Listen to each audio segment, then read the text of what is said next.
Assalamualaikum warahmatullahi wabarakatuh.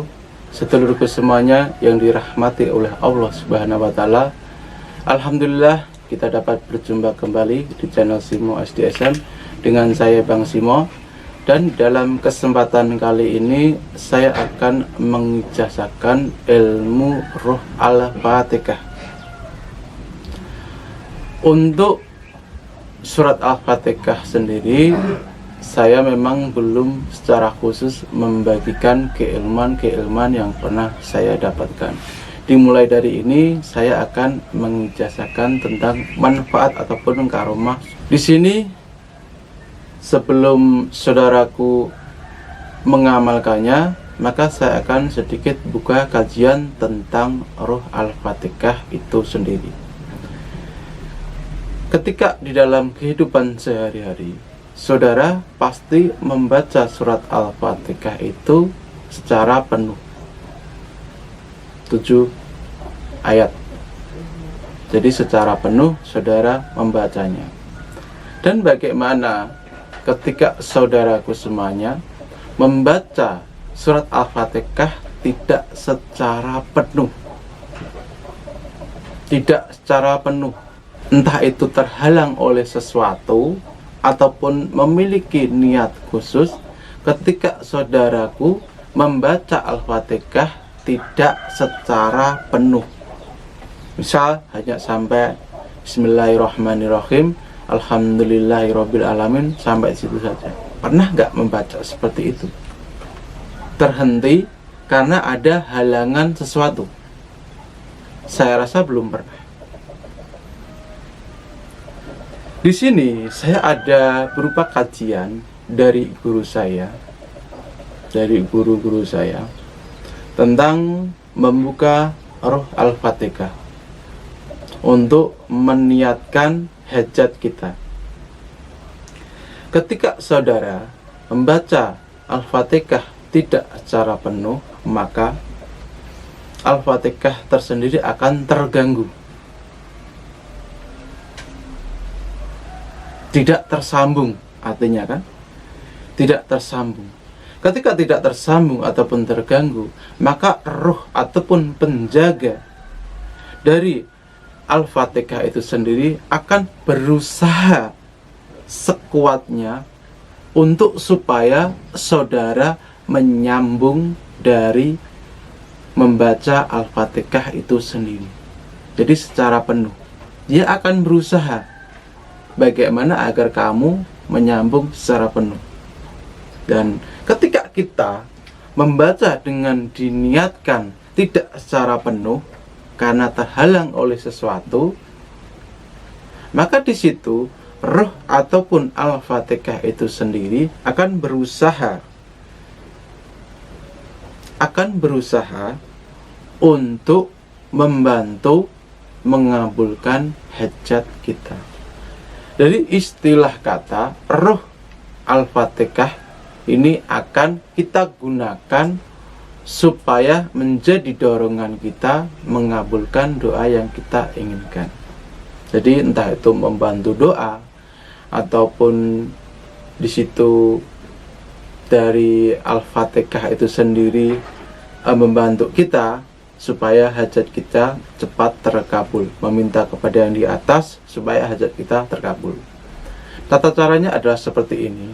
Bacalah di waktu pagi hari.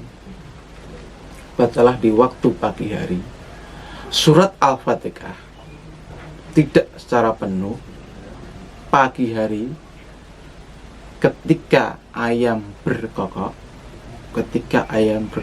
Ya setelah subuh sajalah, bacalah Al-Fatihah setengah. Jadi bacalah hanya sampai ayat ke-5. Baca hanya sampai ayat ke-5. Berhenti, isikan niat saudara di situ. Berdoa kepada Allah Subhanahu wa taala. Isikan niat saudara. Isikan.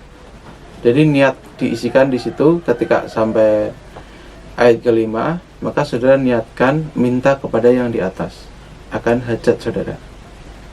Di situ saudara bekerja seperti biasa, ini maksimal sampai 3 hari. Kalau 3 hari belum terkabul dari doa tersebut, maka tetap harus saudara sambung dengan meneruskan dari ayat ke-6 sampai ke-7. Kalau nggak disambung, nanti akan terganggu dari diri kita maupun dari Al-Fatihah itu sendiri, akan terganggu di diri kita. Al-Fatihah sebenarnya adalah penyusun dari tubuh kita juga. Maka ketika kita membuat tubuh kita itu tidak tersambung secara batinnya, maka tubuh kita akan bereaksi mengerjakan yang kita niatkan supaya cepat kabul, akan mengarahkan secara batin ataupun secara batin supaya kita berjalan menuju sesuatu yang kita niatkan tadi. Itulah sebenarnya fungsi membuka ruh Al-Fatihah untuk niat hajat yang kita inginkan. 3 hari belum terkabul, maka tetap harus disambung. Dan ketika tidak sampai 3 hari, misal 1 hari sudah terkabul, 2 hari sudah terkabul, maka langsung sambung itu juga, dan jangan sampai terlewat.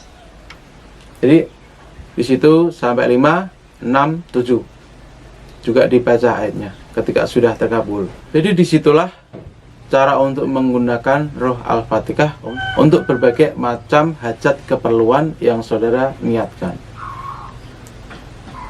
Aplikasinya, saudara tinggal isikan niat yang saudara inginkan. Di ayat ke-5 berhenti, isikan niat yang saudara inginkan. Ketika sudah terkabul, maka di situ saudara langsung sambung ayat ke-6 dan 7. Dan ketika 3 hari belum terkabul, maka tetap harus disambung, karena itu akan mengganggu diri kita. Karena diri kita, ibu Al-Fatihah itu tersambung dari Al-Fatihah itu sendiri. Tubuh kita tersambung, terdiri dari Al-Fatihah juga. Maka disitulah ketika saudaraku semuanya ingin menggunakan roh surat Al-Fatihah, semoga berkah ilmunya. Dan jika ada pertanyaan, pemahaman yang kurang jelas tentang roh Al-Fatihah ini, silahkan tinggalkan komentar. Akhir kata dari saya, Bang Simo. Assalamualaikum warahmatullahi wabarakatuh.